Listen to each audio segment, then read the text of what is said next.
Welcome back to the Deep Dive. In previous episodes of Season 7 Bookish Mind, we covered all chapters of The Hard Thing About Hard Things by Ben Horowitz.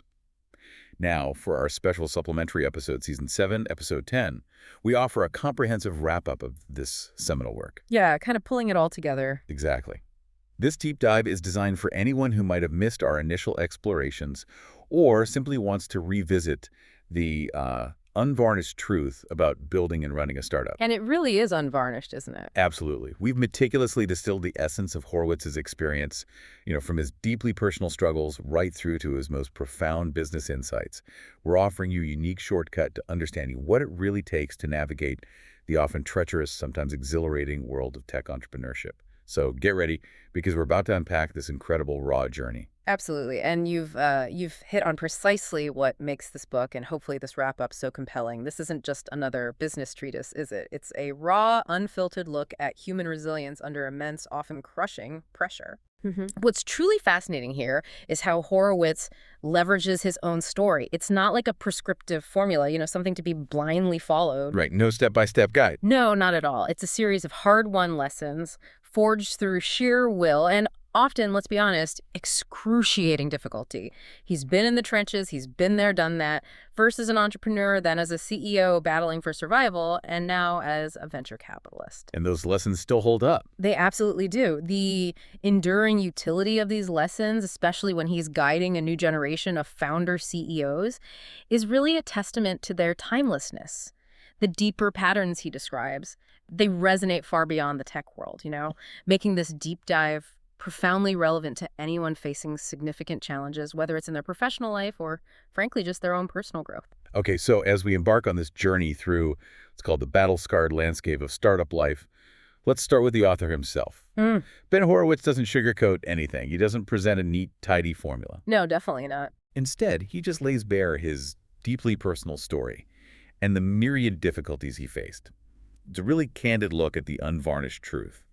So what kind of foundational experiences shaped his perspective? How does his personal history directly influence the raw, practical lessons he shares throughout the book? Well, his personal journey is undeniably central to the book's profound authenticity. It's why his advice feels so grounded, I think. Horowitz begins by recounting formative experiences right from his childhood in Berkeley, California, that instilled critical values. Like what, for instance? Take, for instance, his revelation about being an incredibly shy young child, utterly terrified of adults. He describes his first day at nursery school. His mother dropped him off, he started crying, and the teacher, reassured her it was common standard stuff. Okay. But 3 hours later, Ben was still crying, soaking wet apparently, and he actually got kicked out that very day. Kicked out of nursery school, wow. Yeah, and the prevailing advice to his mother was often, seek psychiatric treatment for him. Yet his mother remained incredibly patient. She was willing to wait until he simply got comfortable with the world, no matter how long it took. And this seemingly small childhood anecdote, it speaks to a fundamental lesson, right? Patience and deep understanding. Particularly relevant for leaders who are tasked with navigating diverse personalities, anxieties, the raw human element of their teams. That makes sense. It underscores a crucial, often overlooked truth. Sometimes people just need time, space, and maybe a steady hand to find their footing and overcome their natural discomfort or fear rather than, immediate drastic intervention. This patience, he suggests, it's a powerful leadership tool. That's such a striking detail, being kicked out for crying. Yep. It immediately humanizes him. And then he shares this other incredibly raw story. He was, 5 years old, forced by an older kid, Roger, to ask another child for a wagon. Right, the wagon story. He was absolutely terrified, but he did it. And remarkably, it led to a lifelong friendship. This is where it gets really interesting for me. What profound lessons did that intense early experience teach him about the very nature of fear and courage? Well, this specific memory, it raises an important, almost philosophical question about courage itself, doesn't it? Horowitz explicitly states that this seemingly minor childhood event profoundly shaped his entire life. He describes being terrified of Roger, convinced he'd get a severe beating if he didn't comply. Yeah. Yet, on the other hand, he was equally terrified of asking for the wagon, admitting he was terrified of everything at that age. He vividly recalls the 30 yards to the other kid feeling like 30 miles. Wow. And when he finally reached him, he said he could barely move from sheer anxiety. Yet, Despite that paralyzing fear, he opened his mouth and, "Can I ride in your wagon?" actually came out. And the kid just said yes. The other child, Joel Clark Jr., simply said, "Sure." They went on to play all day and remarkably became best friends. Joel later even served as Ben's best man at his wedding. So the transformative lesson for Ben was this. Being scared didn't mean I was gutless. And this is so crucial for leaders, right? He learned that the feeling of fear is universal, but it's your action in the face of that fear that truly matters. That's what determines whether you ultimately behave as a hero or coward. Action over feeling. Exactly. This foundational principle permeates the entire book. He emphasizes that there are no shortcuts to knowledge, particularly the profound understanding gained from direct, personal, often painful experience. It challenges the conventional wisdom that courage means an absence of fear. Right, it's acting despite the fear. Precisely. It's the presence of fear coupled with the will to act.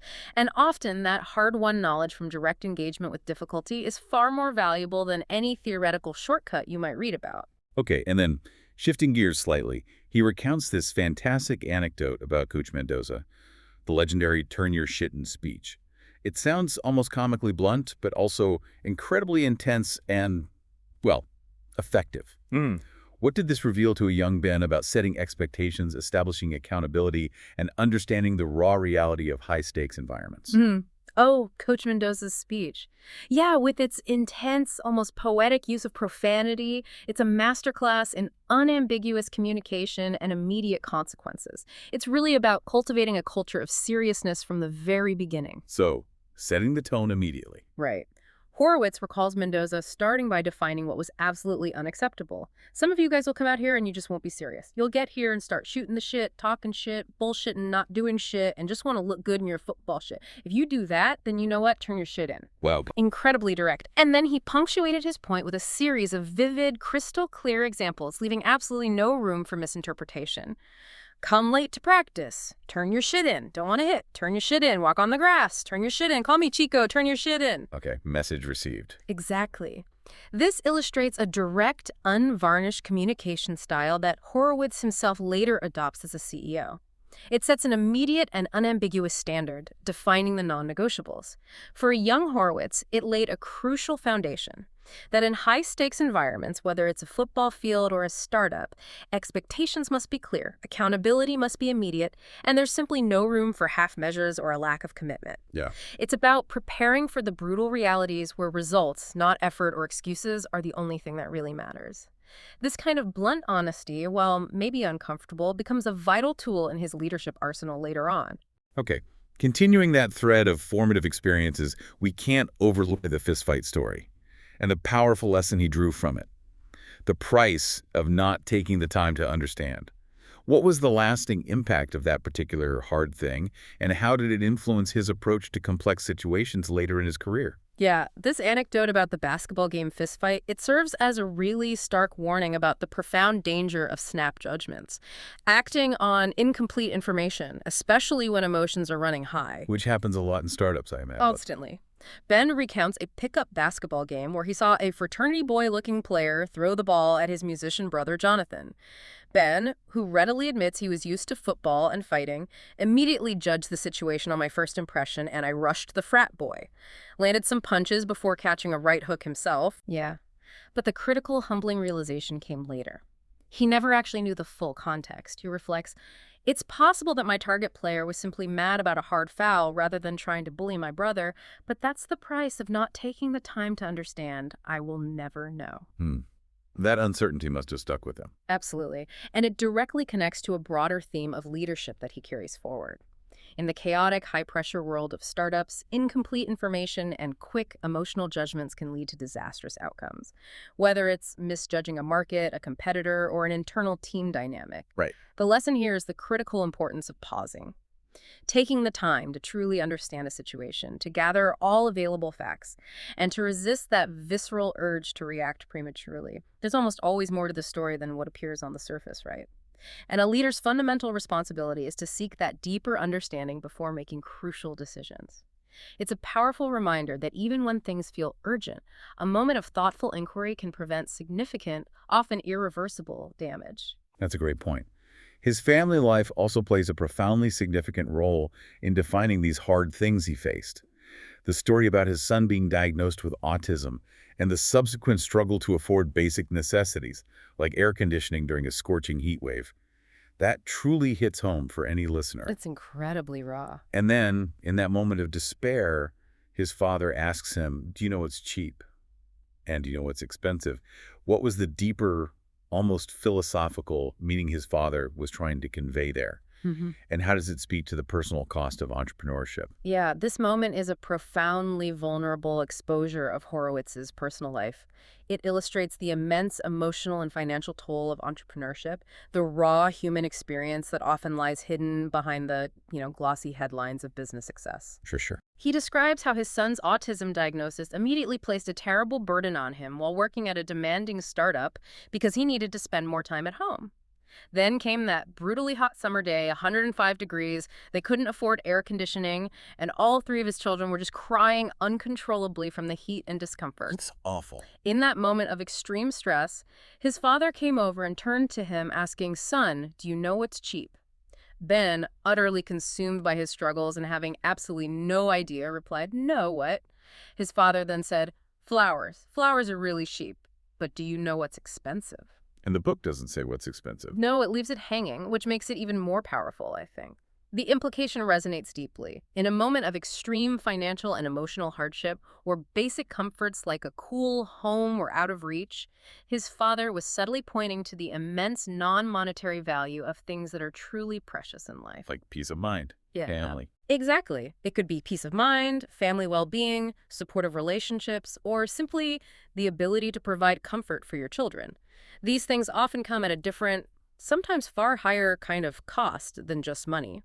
It underscores that while the financial struggles of a startup are very real and tangible, entrepreneurs often pay a heavy, often invisible price in those non-financial realms, sacrificing time, emotional stability, personal comfort, you name it, for the all-consuming pursuit of building a company. It's a stark reminder that the hard thing often extends far beyond the office walls. Okay, pivoting from those foundational life lessons, Horowitz really takes us inside the early days of the internet and Netscape. He vividly describes a world where the prevailing vision of the information superhighway was thought to be proprietary, controlled by corporate giants. How did Netscape fundamentally change that narrative? What was their revolutionary mission? Right. This period truly represents a pivotal moment in tech history, one that profoundly shaped the internet as we know it today. Before Netscape burst onto the scene, the dominant vision, championed by tech titans like Bill Gates at Microsoft and Larry Ellison at Oracle, was for a proprietary information superhighway. Where they'd control everything. Precisely. In this vision, massive corporations would control and tax every single transaction that occurred online. Microsoft's then chief technology officer, Nathan Myhrvold, even famously referred to this tax as a vigorish, like the cut a bookmaker takes, explicitly framing it as a toll. Wow. And even Netscape's own co-founders, Mark Andreessen and Jim Clark, initially envisioned a business based on video distribution running on top of such a proprietary network, not the open internet we know. So what changed? Well, what's truly fascinating and profoundly strategic is their eventual pivot. They had the foresight to realize that by dramatically improving the web browser, making it more secure, functional, and user-friendly, they could democratize access and make the internet itself the dominant open network of the future. Instead of just an application on someone else's highway. Exactly. This became Netscape's audacious mission, a mission they would gloriously accomplish. Their success fundamentally shifted the entire industry away from closed, proprietary platforms and really paved the way for the open, accessible, free-flowing internet that's now so integral to our daily lives. It was a massive, world-changing decision, born from both technological insight and a deep understanding of market dynamics. That pivot sounds absolutely seismic. And then he talks about being put in charge of the enterprise web server product line, culminating in the Netscape IPO. It was both spectacular and truly historic. Can you paint a more vivid picture of that moment, the palpable excitement and its immediate and lasting impact on the burgeoning tech world? Oh, the Netscape IPO in August 1995. It was nothing short of an earthquake in the business world, literally heralded as world-shaking by the New York Times. The demand was just overwhelming. The stock, initially priced at $14 per share, saw its offering price doubled at the last minute to $28 per share before it even hit the market. Doubled before trading even started. Yes. And on the first day of trading, It spiked to an incredible $75, nearly setting a record for a first-day game, and then closed at $58. This gave Netscape a staggering market cap of nearly $3 billion. And how old was Netscape then? That's the truly astonishing part. They had only been in business for a mere 16 months. Compare that to Microsoft, which had been operating for over a decade before its own IPO. That's incredible speed. It was. Horowitz's friend, the prominent investment banker Frank Quattrone, perfectly captured the era's sentiment. He famously said, "No one wanted to tell their grandchildren that they missed out on this one." Captures the frenzy. Totally. This wasn't just a successful stock offering, it was a powerful symbol. It fundamentally defined the stark contrast between the emerging new economy, nimble, innovative, internet-driven, and the old economy of established, slower industries. In that electrifying moment, the new economy was undeniably spectacularly winning. It created a blueprint and a frenzy that would define the dot-com boom, shaping investment, innovation, and career paths for years to come. But as with all hard things, that euphoria was pretty short-lived, wasn't it? Almost immediately, Microsoft presented an existential problem by bundling Internet Explorer for free with Windows 95, directly threatening Netscape's primary revenue stream from browser sales. Right, a huge blow. Their answer to investors was to pivot again and focus heavily on web servers. Now, here's where it gets really interesting. Horowitz recounts a furious email exchange with Mark Andreessen after Mark revealed their critical new strategy to the press prematurely. What happened in that raw moment? What did it truly reveal about the immense, almost unbearable pressure they were under? Oh, this was a profoundly raw, visceral moment. It perfectly illustrates the sheer intensity and do-or-die stakes Netscape was facing. Microsoft wasn't just competing, they were waging war, bundling IE for free with every copy of Windows 95, directly cutting off Netscape's main revenue source. So Netscape's counter was Sweet Spot. Exactly. Sweet Spot was their strategic countermove, a dirt-cheap, open-standards alternative to Microsoft's incredibly expensive proprietary back-office product line. They'd meticulously acquired two companies to provide a competitive alternative to Microsoft Exchange, their email and collaboration server, and struck a landmark deal with Informix for unlimited database access for just $50 a copy. $50? Compared to what? Literally hundreds of times less than Microsoft charged for similar database access. It was a game changer. The entire major launch of Sweet Spot was meticulously set for March 5, 1996, a moment of immense corporate consequence. Okay, so the stage was set. And then just 2 weeks before this pivotal launch, Mark Andreessen, without informing Ben Horowitz or Mike Homer, leaked the entire strategy to Computer Reseller News. Oh, no. Yeah. Ben, understandably furious and under extreme duress, sent a terse email. "I guess we're not going to wait until the 5th to launch the strategy." What followed, a mere 15 minutes later, was Mark's explosive, unfiltered reply. It began. "Apparently you do not understand how serious the situation is. We are getting killed out there. Wow. Our current product is radically worse than the competition. We've had nothing to say for months. As a result, we've lost over $3 in market capitalization. We are now in danger of losing the entire company, and it's all server product management's fault. Next time, do the fucking interview yourself. Fuck you, Mark."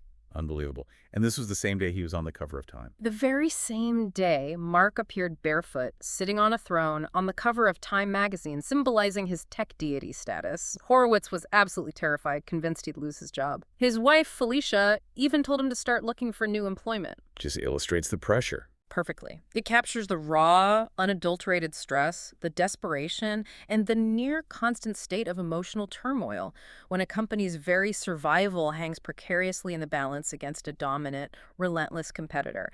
It really shows how even brilliant minds can crack under that kind of pressure. Okay, so after the relentless pressure from Microsoft ultimately led to Netscape's sale to AOL, Ben Horowitz embarked on his next entrepreneurial venture, founding LoudCloud. But the timing couldn't have been worse, right? The dot-com crash hit, making fundraising incredibly difficult. Tell me more timing. He paints a truly harrowing picture of their early struggles, including a board member's brutal assessment and Mark Andreessen's memorable, darkly humorous quote about euphoria and terror. What did this period, which he famously calls the struggle, actually feel like on a day-to-day basis? What does it reveal about the reality behind the startup dream? The struggle is, without question, the defining theme of this book. It epitomizes the immense, relentless adversity Horowitz faced.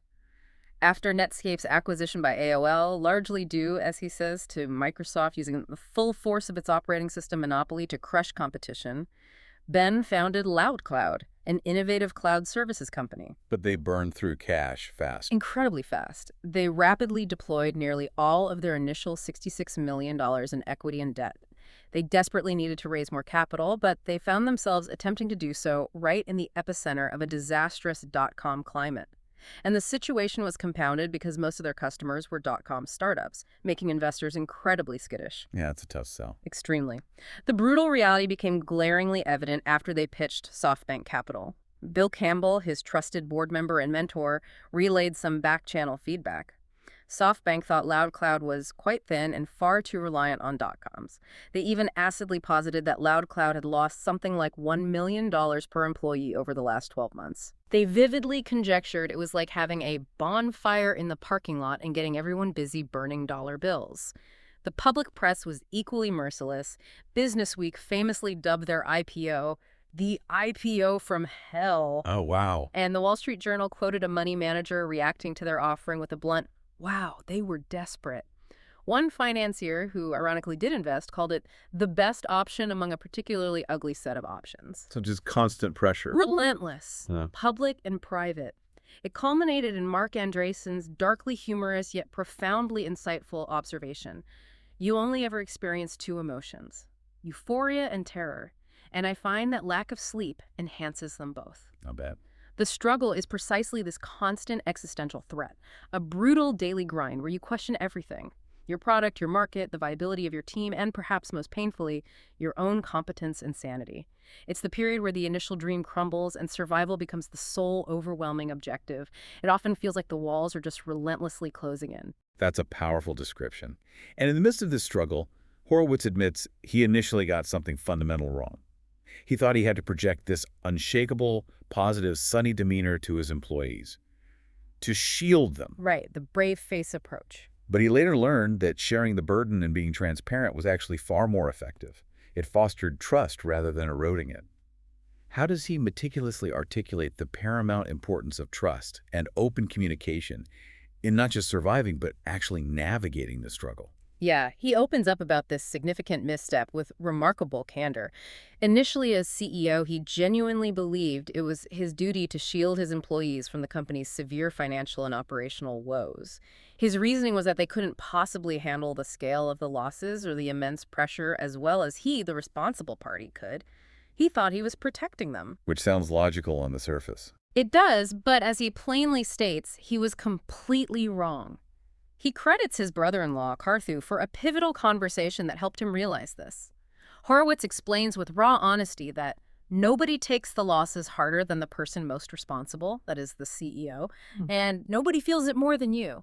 He realized it was a total waste to have lots of big brains but not let them work on your biggest problems. This is such a crucial insight, isn't it? In a crisis, you need all available intelligence focused on the problem. Absolutely.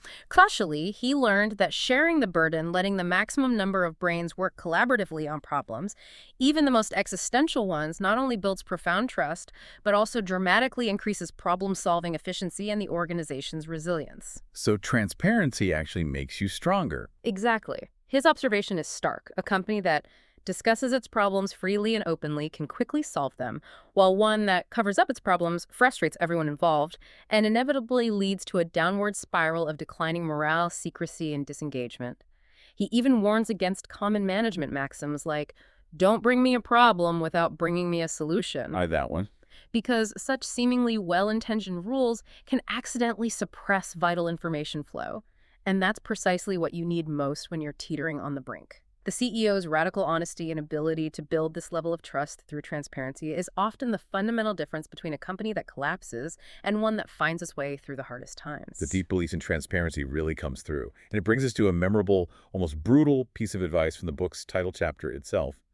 If you are going to eat shit, don't nibble. Aha! Unforgettable line. Right. What was the precise context for this blunt counsel at LoudCloud, and what profound, difficult lesson does it impart for leaders facing truly tough decisions and inevitable bad news? Well, this powerful and brutally honest quote emerged during one of LoudCloud's most precarious moments, their very first quarter as a public company. While they had managed to successfully meet their forecast for that specific quarter, the grim reality was that there was very little chance they would be able to meet their projected forecast for the entire year. Okay, so a big miss was A coming. huge miss. And resetting guidance on their inaugural earnings call as a public company was, as Horowitz puts it, a very bad thing to do. It would undoubtedly cause immense financial and reputational pain. So how do they handle it? As Ben and his team debated how to deliver this terrible news, whether to minimize the initial damage by taking down the number as little as possible or to take all the pain at once, his controller, Dave Conti, delivered the definitive, unvarnished advice.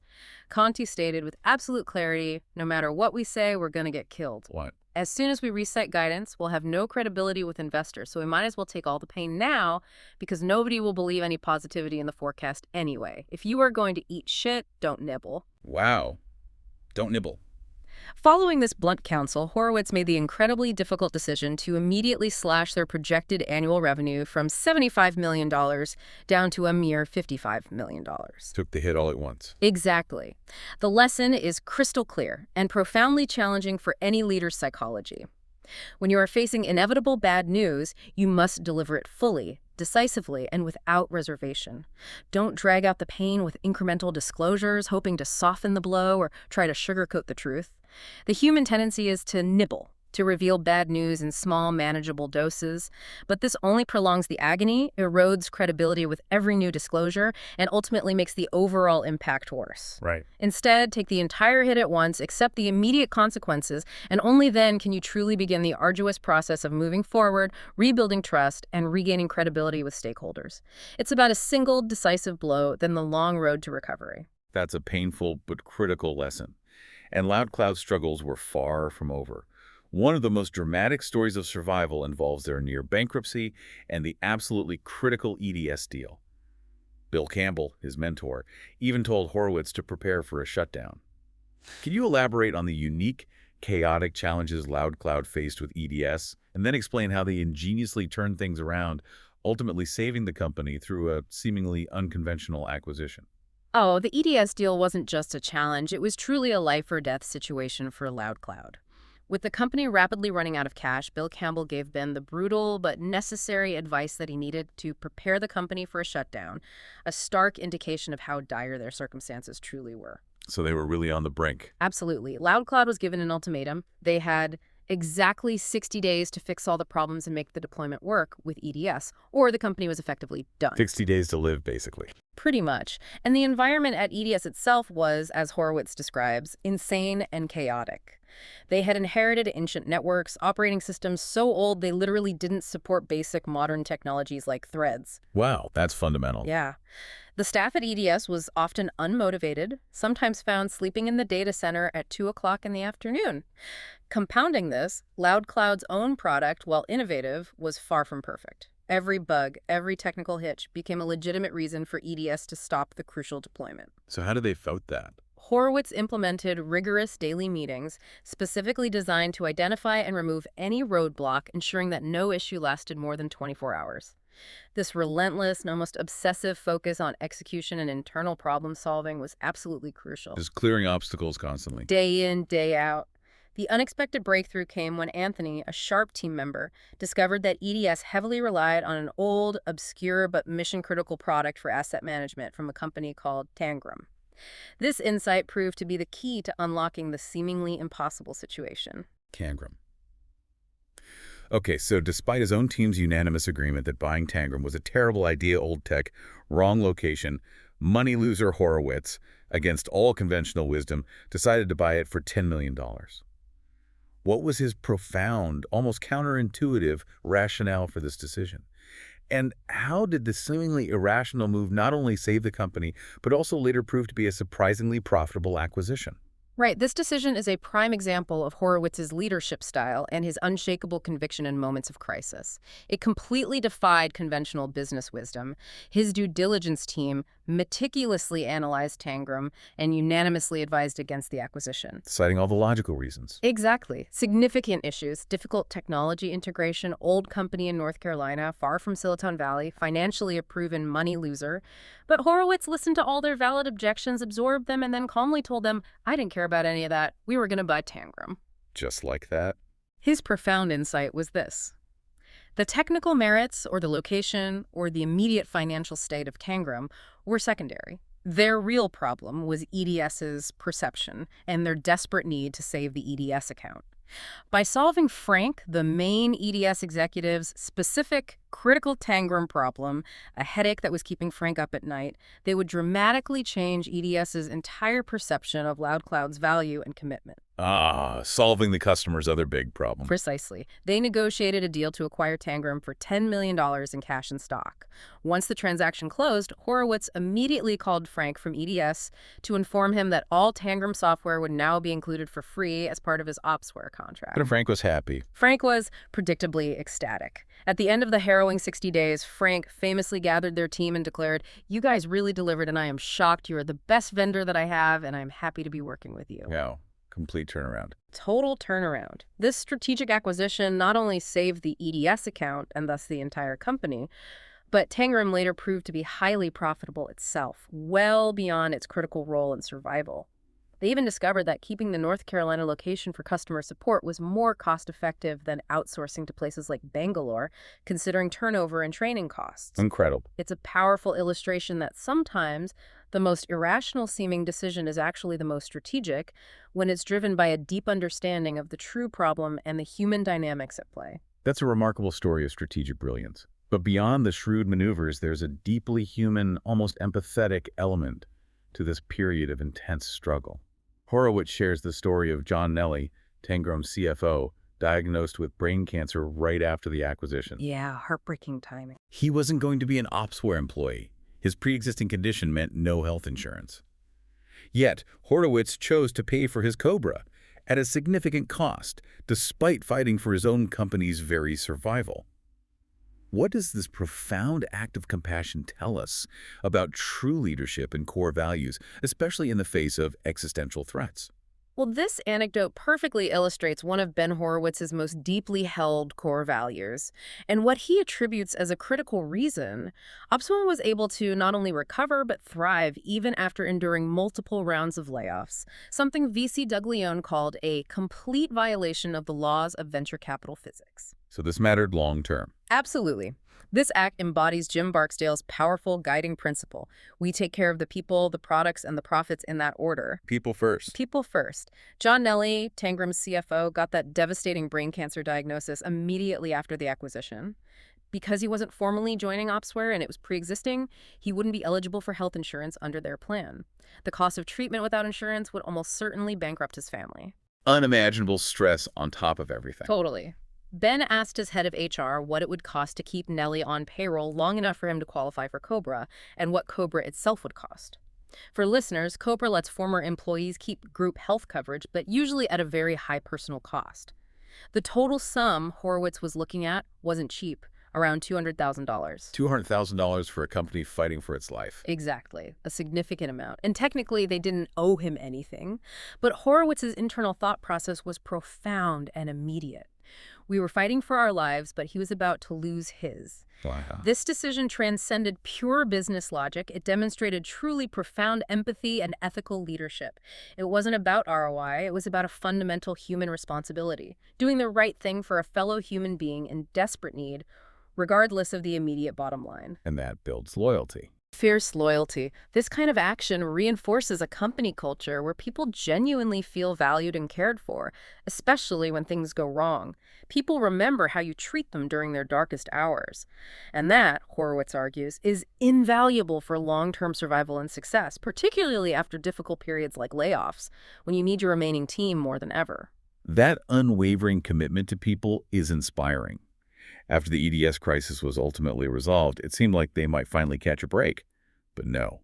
Another formidable competitor, BladeLogic, emerged, and Opsware started losing crucial deals. Right, just when they thought they were out? Exactly.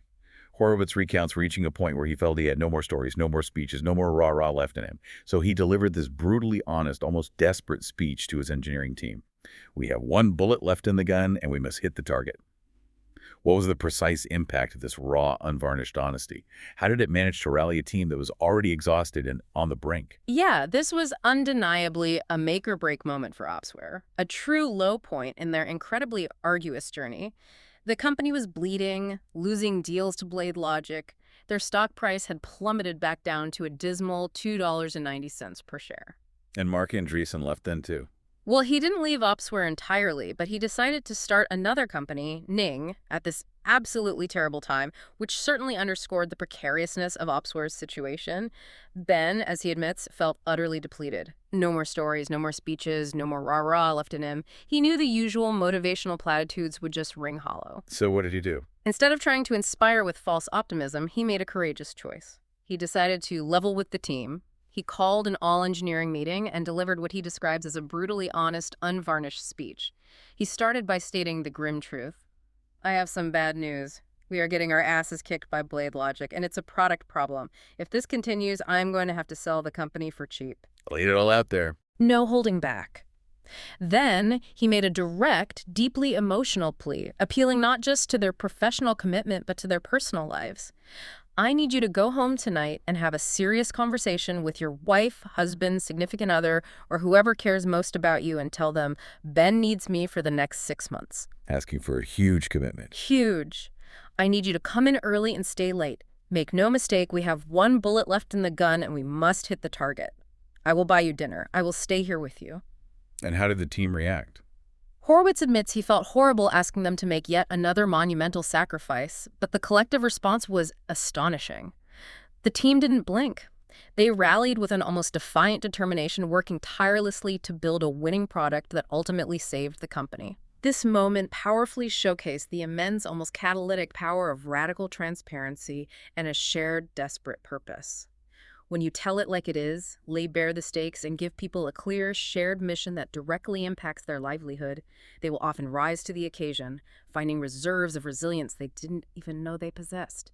It's a leadership lesson that resonates beyond business. Absolute honesty, even when devastating, can galvanize action. That level of candor is rare and clearly effective. Beyond rallying the troops, he also tackles the incredibly challenging task of hiring the right executives, especially after a major company pivot. He describes the painful, often brutal process of replacing an entire executive team. Yeah, that's never easy. And he emphasizes the nuanced importance of hiring for strength, even if it means tolerating weaknesses. He notably hired Mark Cranny as VP of Sales, a genius, as he describes him, but definitely not an easy cultural fit. What did Cranny bring to the table that was so indispensable? And what profound lesson does his hiring hold about executive selection, particularly in make-or-break situations? Right. Rebuilding the executive team after the Loud Cloud pivot from services to pure software was, as Horowitz calls it, a miserable but necessary task. The previous team, while excellent at their old jobs, simply wasn't qualified for the very different demands of a software company. Different skill set needed. Totally different. Horowitz articulated a crucial, counterintuitive hiring philosophy. Focus ruthlessly on hiring for the specific strengths that directly matched the company's critical, immediate needs, even if it meant consciously overlooking or tolerating certain weaknesses that might normally be deal breakers. So prioritizing the critical need over everything else. Exactly. Mark Cranny, their new VP of Sales, perfectly exemplifies this. Cranny, who hailed from the MIT of Southern Utah. Southern Utah University was described as so intense that it seemed to make him uncomfortable in his own skin.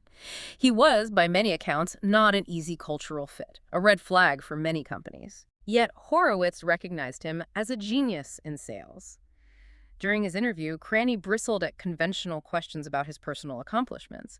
Instead, he relentlessly focused on how his old company won deals and then aggressively questioned Horowitz on Opsware's specific game plan for winning against competitors. Focused on the win, not himself. Completely. His compensation and career advancement only came up at the very end, and even then, he only wanted assurances that it was performance-based, not political. This team prism focus, his singular obsession with winning and operational execution, was precisely what Opsware desperately needed at that critical juncture. And he was effective. Legendary. His directness was famous. He reportedly told new hires with characteristic bluntness, "I don't give a fuck how well trained you are. If you don't bring me $500,000 a quarter, I'm putting a bullet in your head." Wow. Intense. Extremely intense. But his genius, despite the cultural friction he sometimes caused, led to Opsware sales increasing more than tenfold.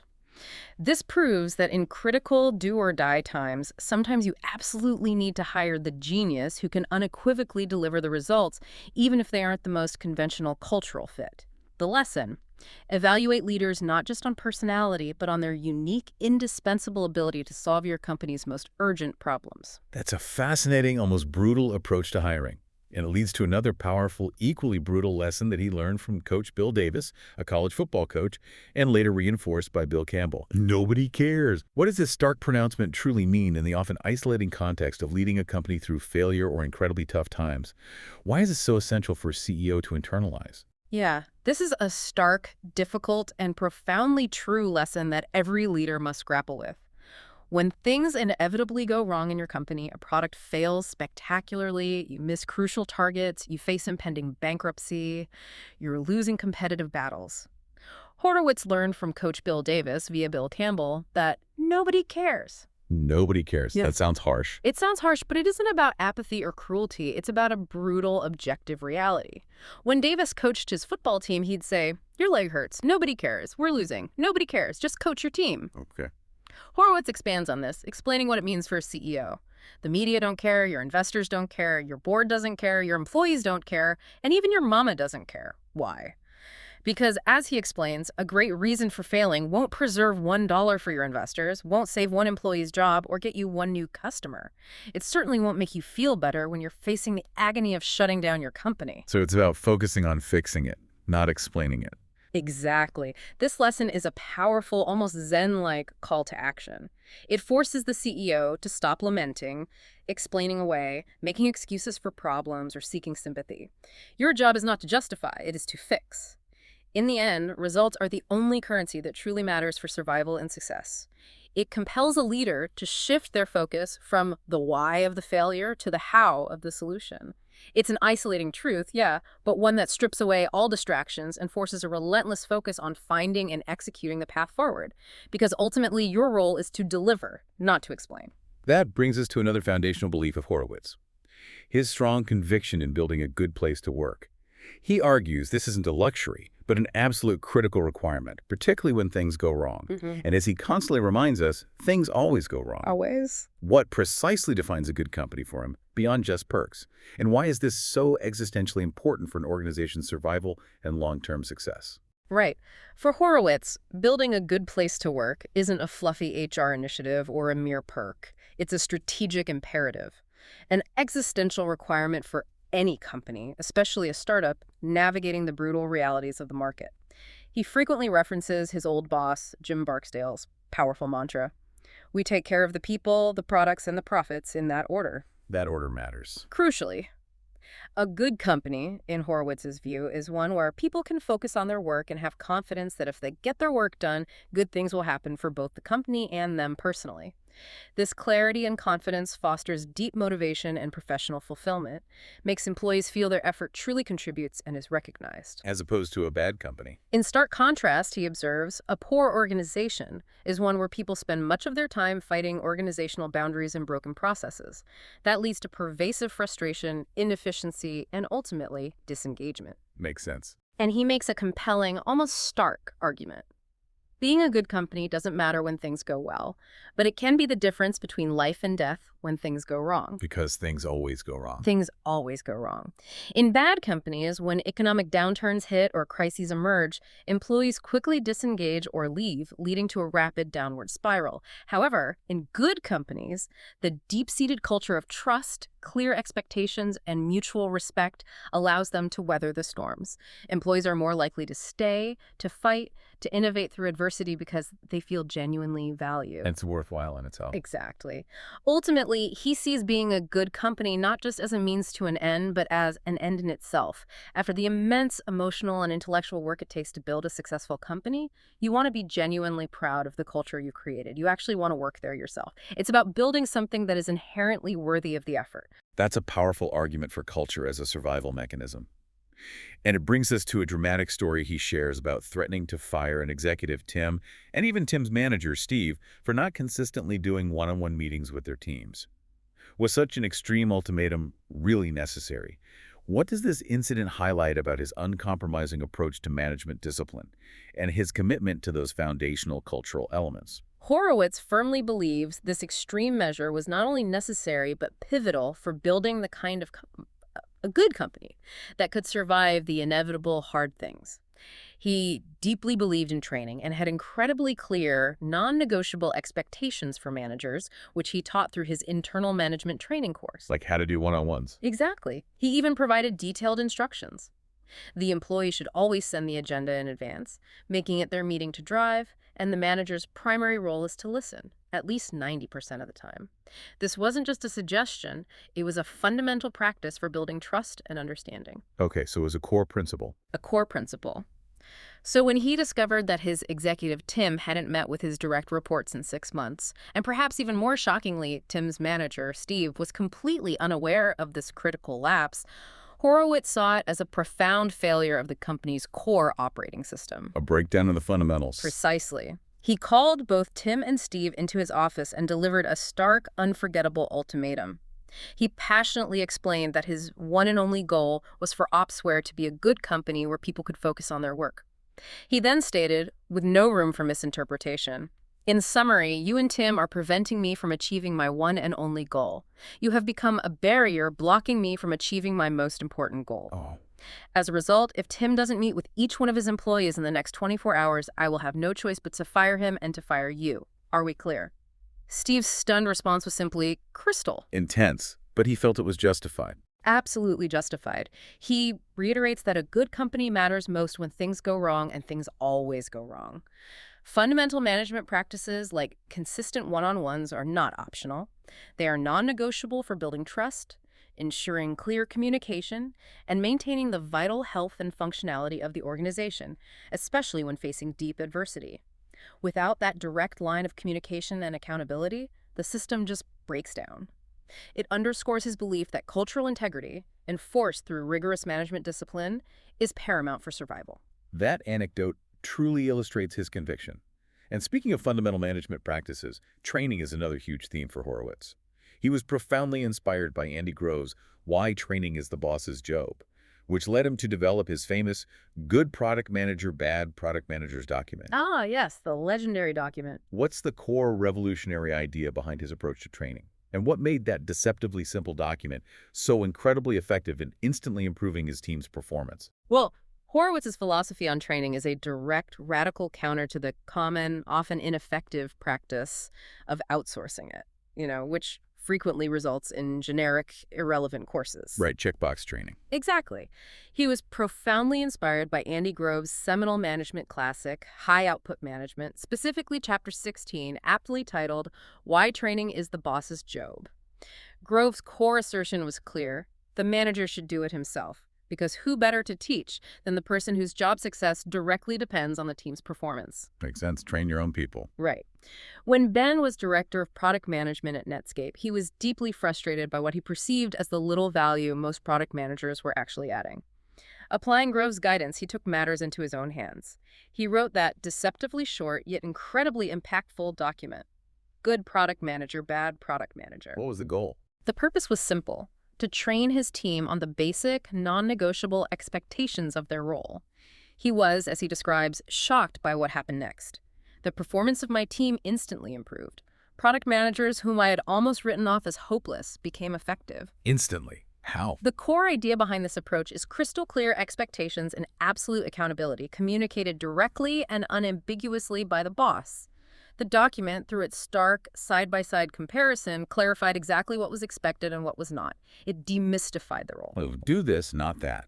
Precisely. For example, a good product manager knows the context going in, takes responsibility for devising and executing a winning plan, anticipates flaws, communicates crisply and proactively.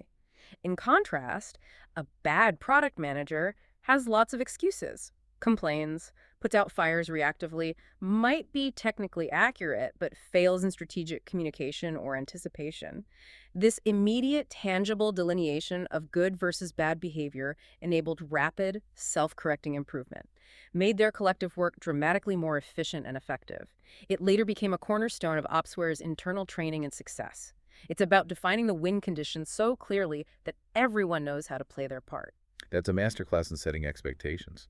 He also doesn't shy away from controversial topics like hiring from a friend's company or dealing with those challenging, smart people who are bad employees. Oh yeah, those are tough ones. What's his reflexive principle of employee rating, and how does he categorize and advise leaders to handle those problematic but undeniably intelligent staff members that every company inevitably encounters? Right. He addresses these sensitive but crucial topics with his characteristic directness. On the delicate matter of hiring from a friend's company, he introduces what he calls his reflexive principle of employee rating. It states quite simply, if you would be shocked and horrified if Company X hired several of your employees, then you should not hire any of theirs. Basically, the golden rule of hiring. Essentially, yes, it advises fundamental empathy and open communication.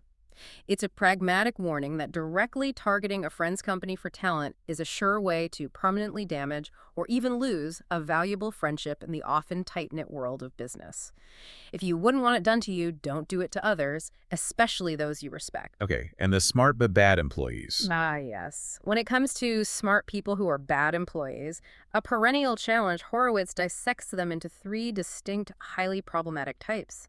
He argues that intelligence alone isn't enough. Effectiveness also demands hard work, reliability, and being a constructive team member. Those are the types. First, the heretic. This is a smart employee who actively seeks out faults, not to improve the company, but to build a case that it's hopeless or run by morons. The smarter they are, the more destructive as people listen. They sow cynicism. Okay, second. Second, the flake. Chronically unreliable. Their flaky behavior often stems from seriously problematic underlying causes, self-destructive streaks, personal issues, drug habits, even moonlighting.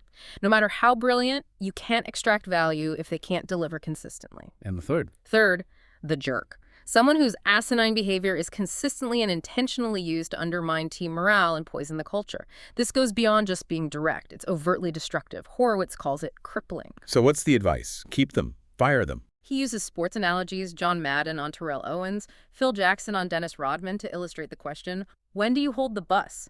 Madden said you can't hold the bus for everyone, but sometimes you'll have a player that's so good that you hold the bus for him, but only him. Jackson said of Rodman, there is only room for one Dennis Rodman on this team. Otherwise, we would degenerate into anarchy. So rarely hold the bus. Very rarely. The profound advice is clear, demand cultural compliance and address these issues directly and forcefully. The destruction caused by these types, particularly the jerk and the heretic, often far outweighs their individual brilliance. Holding the bus is a rare, conscious decision reserved for truly exceptional talent, and it comes with unique management challenges. For most, the cultural cost is simply too high. That's a tough but necessary reality check. And speaking of culture, his advice on programming your culture extends beyond just hiring. He emphasizes using shock value to change behavior, famously citing Facebook's move fast and break things. Right, the shock value idea. He also makes a sharp distinction between true culture and mere perks, like dogs at work and yoga. How does he define effective cultural programming? What's the difference between a real cultural element and just a nice benefit? Yeah, Horowitz argues that a strong, functional company culture isn't built on superficial perks or amenities. It's forged from deeply ingrained values that actively preserve your key values, make your company a better place to work, and help it perform better. These values guide behavior, decision-making, interactions, especially when the CEO isn't in the room. So it's about behavior, not benefits. Exactly. He champions using shock value to create what he calls cultural design points, ideas or rules that are seemingly trivial to implement but have far-reaching behavioral consequences because they confront employees with a stark truth about how the company truly operates. He likens it to the horse's head in the bed scene from The Godfather, a shocking moment that changes everything. Okay, like the Facebook Oh, example. precisely. Facebook's iconic early motto, "Move fast and break things," is his prime example. While undeniably shocking and counterintuitive for many engineers who pride themselves on robust, unbroken code, this motto forced employees to confront the reality that innovation inherently involves breaking things. Perfection isn't the primary goal. If an employee would rather be right than innovative, they wouldn't fit in. This creates an immediate, visceral understanding of a core value, an implicit filter. This is not about yoga mats. Definitely not. He's very clear on the distinction. Yoga may make your company a better place to work for people who like yoga. Nonetheless, it's not culture. Similarly, dogs at work or free lunch, while enjoyable benefits, are simply perks. True culture dictates fundamental behaviors and decision-making by creating a common framework for how employees operate and interact. It's about the underlying operating system of the company, what truly drives performance, preserves key values, and dictates how people act when faced with ambiguity or pressure, particularly when things go wrong. It's a design choice, not a collection of amenities. So, culture is an active, even shocking design choice. As companies inevitably grow, Horowitz notes that things invariably get harder. Communication becomes more fractured, common knowledge erodes, decision-making slows. He introduces his approach called give ground grudgingly and identifies a common pitfall called the scale anticipation fallacy. What are these crucial concepts? How do they directly impact a growing startup's ability to maintain efficiency and coherence? Yeah, these concepts are critical for any leader grappling with organizational growth. The scale anticipation fallacy is a crucial warning to CEOs. Horowitz argues it's a horrible idea to evaluate your current high-performing executives based on whether you believe they'll scale to meet the needs of a future, much larger organization. Why is that a horrible idea? This fallacy, he asserts, often distracts from the immediate and most important priority, ensuring excellent performance now. You should address the scaling question when you actually get there, evaluating executives based on their current tangible contributions. The mistake is letting potential future needs compromise present performance. Okay, focus on the now and give ground grudgingly. Right. This core principle for scaling acknowledges a difficult, almost unavoidable truth. As an organization expands, efficiency inevitably decreases in critical areas like communication, shared knowledge, and nimble decision-making. You simply must accept some loss of ground in these areas to prevent total chaos. Like the defensive lineman analogy. Exactly, like a defensive lineman in football taking a necessary step backward to prevent being overrun. You lose a little ground, but you prevent a much worse, catastrophic outcome. Horowitz suggests that the signal to implement formal processes comes when adding people to the team feels like more work than the actual work you can offload to them. That's a clear sign. That's your cue to start formalizing things.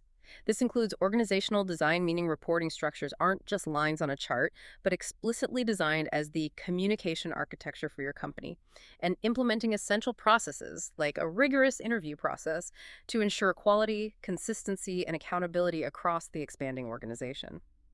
You're trying to retain as much efficiency and shared understanding as possible, even as the organization inherently becomes more complex and requires more structure. It's about a controlled retreat, not a full surrender to bureaucracy. That concept of giving ground grudgingly is incredibly practical. He also details how managers can often misinterpret what the CEO truly wants, leading to unforeseen and often detrimental consequences. He uses stark examples like incentivizing flattening sales quarters or focusing too maniacally on metrics. What's the profound danger of managing strictly by numbers? How can leaders avoid these unintended outcomes? Yeah, Horowitz candidly recounts his own mistakes here, serving as powerful illustrations of how managers, despite good intentions, can deliver what you ask for rather than what you truly want. At Opsware, when he incentivized salespeople to flatten the hockey stick, distribute sales evenly across the quarter, avoiding the typical rush at quarter end, it unexpectedly resulted in smaller overall quarters, not just more linear ones. So they hit the metric but missed the real goal. Precisely. The sales team achieved the linearity, but at the expense of total revenue. Similarly, at Netscape, when he measured an engineering product purely on schedule adherence, quality metrics, and feature completion, the product itself ended up being mediocre. Why? because while it met those quantifiable targets, none of the features were that great. The team delivered on the numbers, but not on the impact or excellence. And the HP example. Right, he points to the tragic example of Hewlett-Packard, which, by focusing solely on maximizing current earnings, ironically sacrificed the future by underfunding critical R&D, setting themselves up for long-term decline. But metrics can be dangerous. These examples vividly demonstrate that metrics, while incredibly important for tracking progress, are primarily incentives. And if those incentives don't capture the real holistic goals, they can distract the team and lead to suboptimal, even destructive outcomes. He famously likens managing strictly by numbers to painting by numbers. It's strictly for amateurs. Yeah. The profound danger is that companies can become dangerously myopic, optimizing for easily measurable short-term goals at the severe expense of long-term health, innovation, and qualitative objectives that are harder to quantify immediately. So what's the alternative? White box management. Exactly. He advocates for white box management. This means looking beyond the surface-level numbers to understand how those numbers were produced, the underlying processes, the decisions that led to them. It involves penalizing, sacrificing the future for short-term gains, and explicitly rewarding investments in long-term health, even if those can't be easily quantified immediately. It's about developing the wisdom to see the whole picture, not just the data points, and asking why certain numbers are appearing rather than just what they are. White box management. That's a great distinction. Finally, he introduces the concept of management debt. What exactly is this?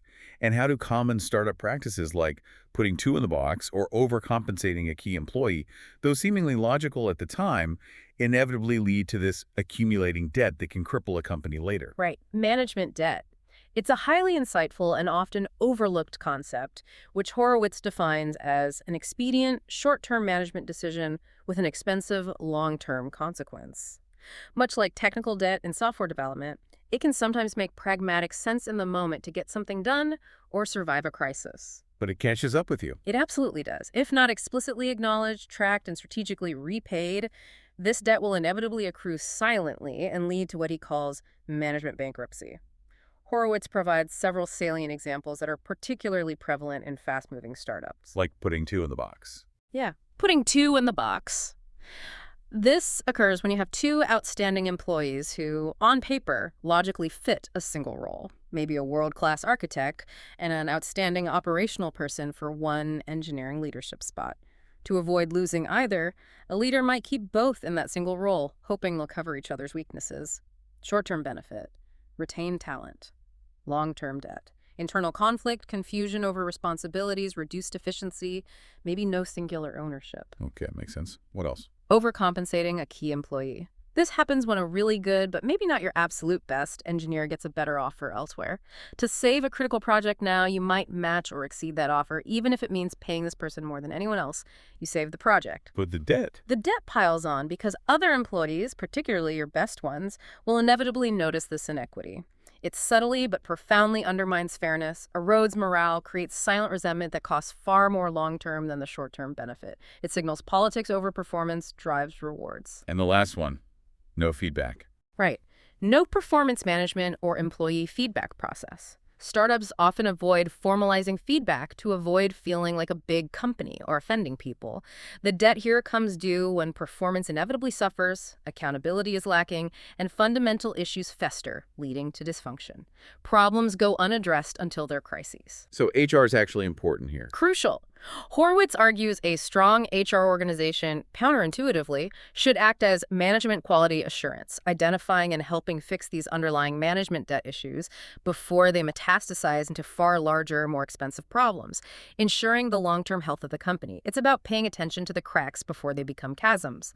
These concepts of management debt speak to the hidden costs of growth and expediency. Throughout his incredible journey, Horowitz calls managing his own psychology by far the most difficult skill he learned as CEO. He talks candidly about the fine line between fear and courage and how he often felt utterly terrified, not brave. What specific, hard-won techniques did he develop to manage his own mind, to combat what he so evocatively calls the torture, and maintain his effectiveness as a leader when everything felt like it was falling apart? Yeah, he reflects with remarkable honesty that going into the CEO role, he genuinely believed he was tough.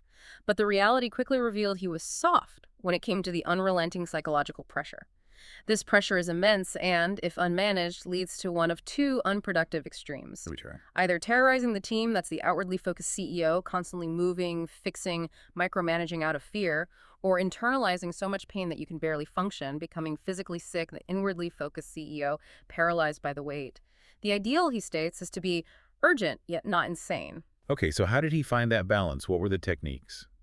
To navigate what his friend Alfred Chuang aptly called the torture, he developed several hard-won techniques. First, and perhaps most crucially, make some friends.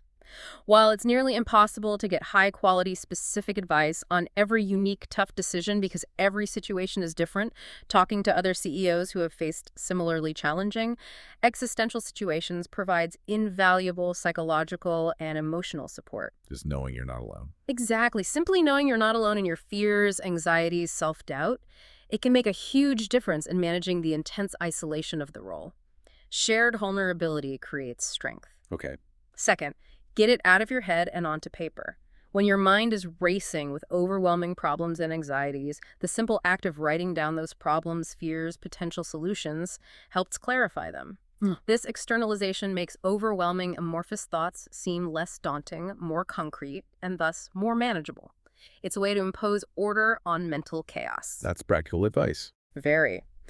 Ultimately, he found that when he asked truly successful CEOs how they navigated the impossible, while mediocre CEOs offered self-congratulatory explanations of their brilliance, the great CEOs tend to be remarkably consistent in their answers. They all say, "I didn't quit." Just persistence. Persistence, the sheer refusal to give up, as the ultimate and most indispensable virtue in leadership during the struggle.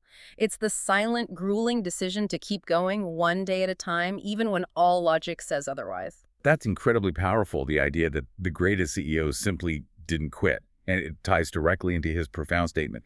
There is no difference between a hero and a coward, only what you do. He asserts that both feel the same paralyzing fear. What does this deep insight mean for making those truly tough, often unpopular decisions as the CEO? Especially when the crowd, your board, investors, your team might be leaning strongly in another direction. Yeah, this is a profound, almost revolutionary insight into the very nature of courage in leadership. Horowitz emphatically states, "No difference, only what you do. They both feel the same. They both fear dying and getting hurt. The man who is yellow refuses to face up to what he's got to face. The hero is more disciplined and he fights those feelings off and he does what he has to do." So courage isn't being fearless. Not at all. It demystifies courage. It's not about being fearless. It's about acting despite the fear. Your actions are what define you and what others judge, not your internal emotional state. He cites his own deeply personal experience where his board and even his executive team initially wanted to sell Opsware, a decision that seemed logical given the extreme pressure and declining stock price. But he didn't sell. He ultimately had the courage to not sell. He later realized their preference to sell was subtly driven by his own initial ambivalence and uncertainty. They were supporting the decision they thought he wanted, rather than pushing their own true conviction. The social credit matrix trap. Exactly. That's the insidious trap of what he calls the social credit matrix. On the surface, it often seems safer and more socially rewarding to go with the prevailing opinion or the crowd's wisdom. However, the crowd's collective influence, coupled with a leader's own unstated ambivalence, can distort one's judgment, making a clear 70-30 decision seem like a close 51-49 call. So you need courage to resist that. Absolutely essential. True courage is essential because the most unpopular decisions are very often the right ones for the long-term health and survival of the company. These decisions often come with significant social penalties, the risk of being blamed, ostracized, seen as unreasonable if things go wrong. A CEO must be willing to act on their deep conviction, even when terrified, isolated, and facing immense pressure from all sides to conform. It's about the lonely burden of making the call that no one else is willing to make and sticking with it. That lonely burden of command. And in his chapter 1s and 2s, he talks about the complex challenge of CEO succession, differentiating between leaders who are better at setting direction, 1s, and those better at execution, 2s. What are the inherent challenges in promoting from within based on this fascinating distinction? Why is this often a trickier decision than it seems? Right. Jim Collins, in Good to Great, highlights through extensive research that internal candidates for CEO dramatically outperform external ones, mainly due to their deep institutional knowledge, technology, history, culture, people. Horowitz adds a wrinkle. Exactly. He introduces his ones and twos distinction to explain why even internal candidates sometimes fail, making succession far more nuanced. He defines ones as managers happier setting strategic direction, excelling at knowing what to do. Think Bill Gates, a visionary architect. Okay. And twos. Twos are those who thrive on making the company perform at the highest possible level, mastering getting the company to do what you know, like Steve Ballmer, a legendary operator and executor. So what's the challenge in succession? The inherent challenge, according to Horowitz, is that most organizations are structured with ones at the very top who have teams of twos reporting to them, excelling at implementing the vision. If you promote a two from the existing executive staff directly to CEO, the company might suddenly find itself lacking critical strategic direction. They're excellent at executing, but maybe not at charting an entirely new course. Okay, that makes sense. Conversely, reaching deep into the organization to pull a one from a lower level, like GE famously did with Jack Welch in 1981, promoting him past many more senior executives, is incredibly bold and often risky. It's usually very difficult for boards to even conceive of such a radical promotion. So there's no easy answer. He concludes there's simply no easy answer to CEO transition.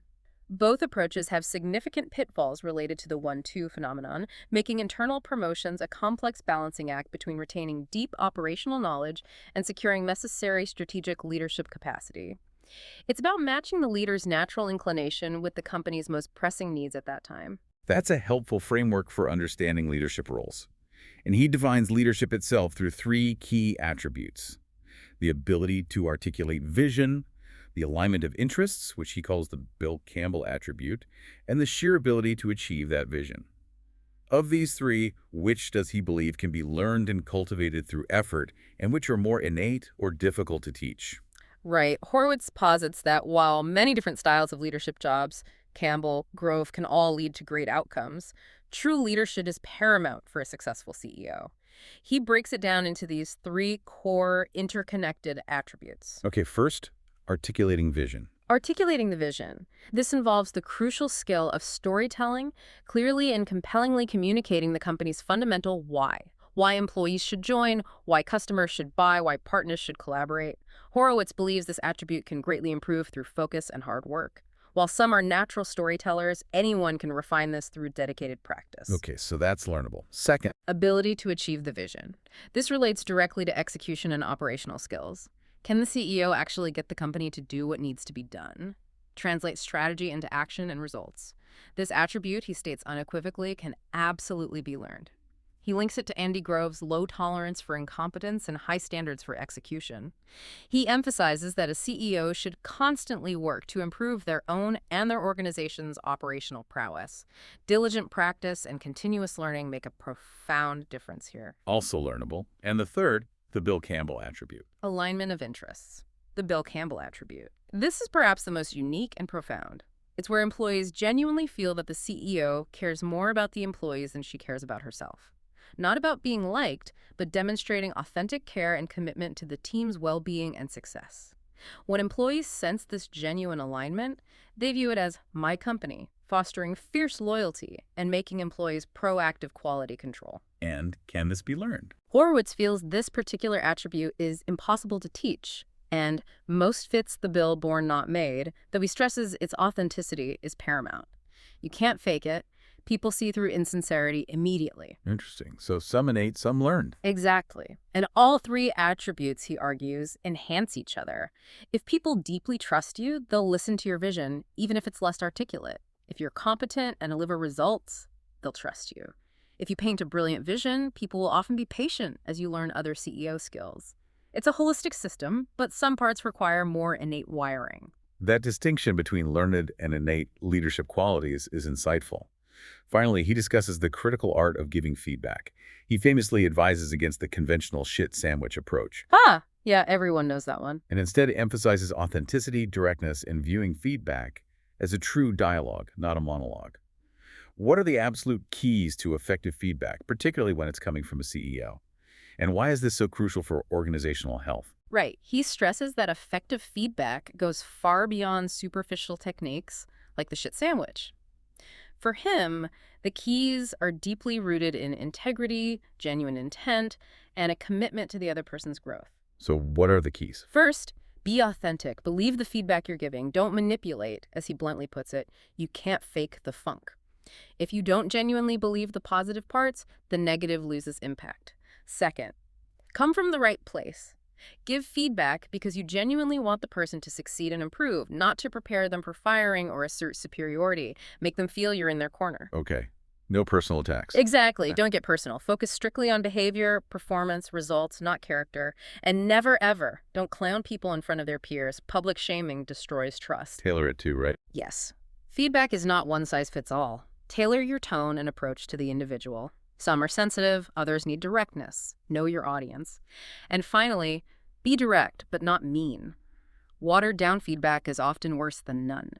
Be brutally honest about the problem, but avoid being mean or condescending. Clarity for improvement, not humiliation. And the dialogue part.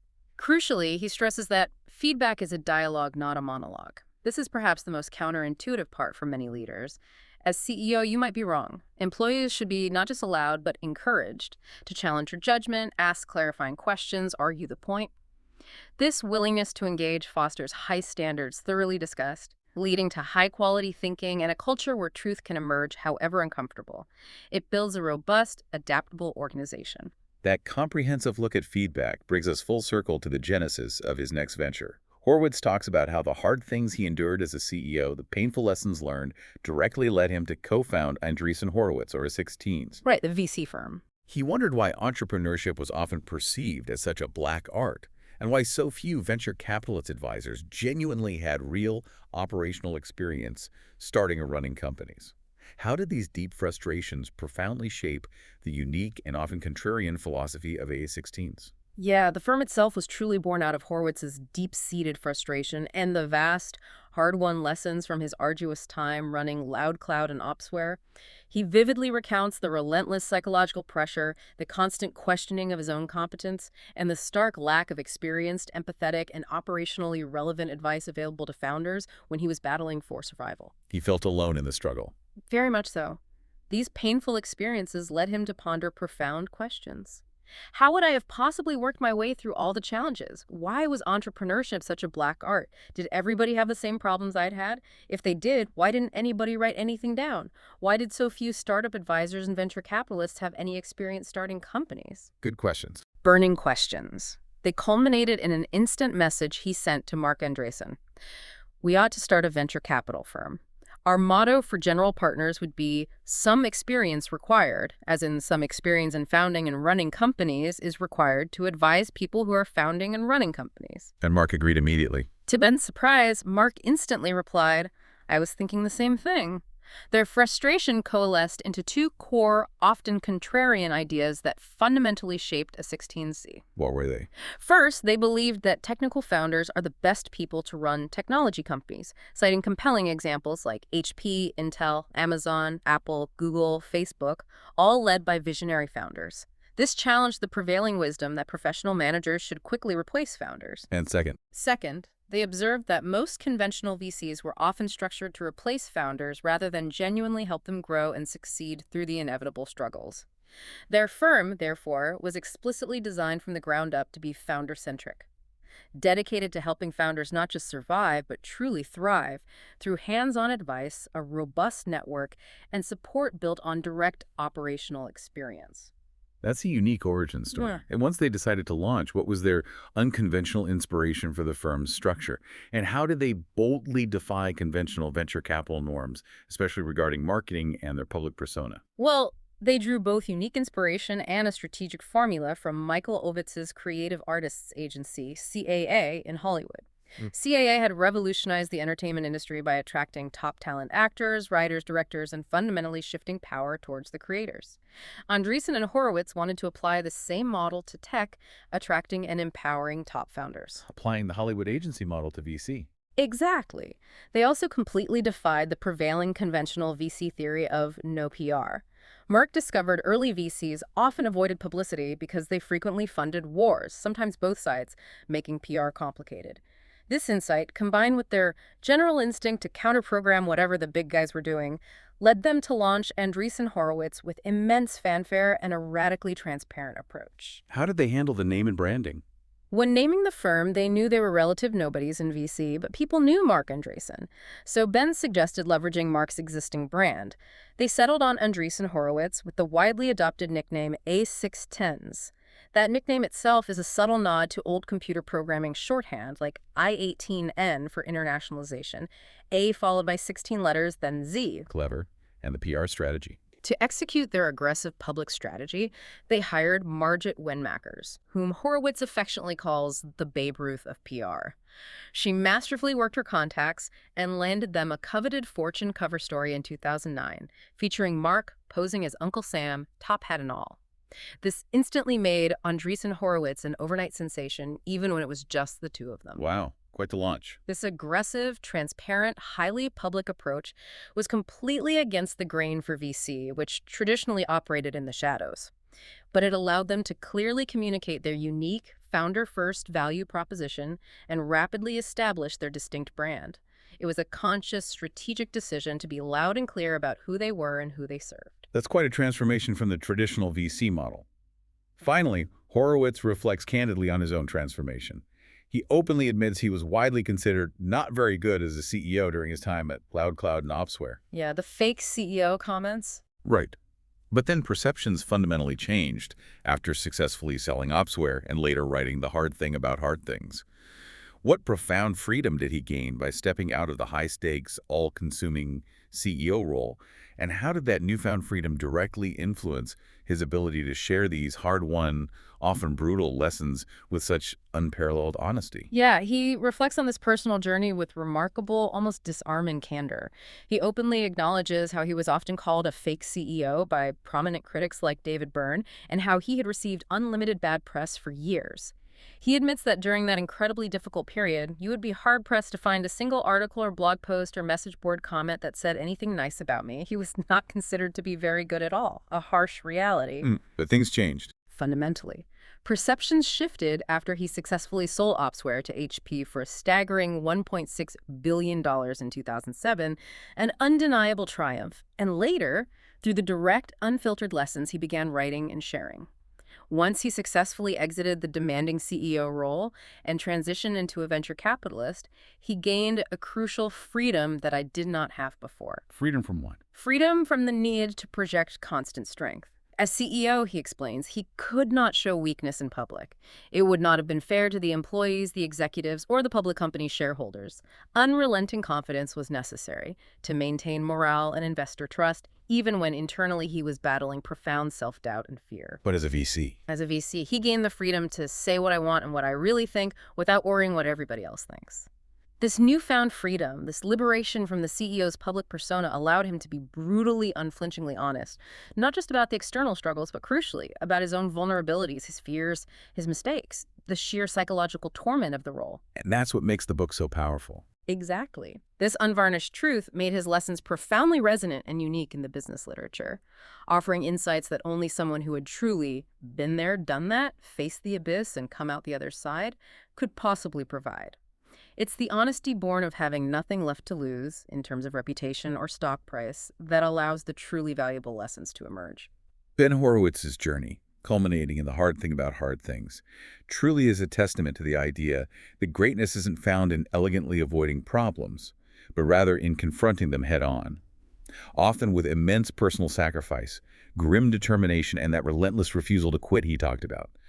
It's a book that tells you not just what it feels like to lead when everything is going wrong, but perhaps more importantly, offers a raw, actionable blueprint for what to do in those seemingly impossible moments. Indeed.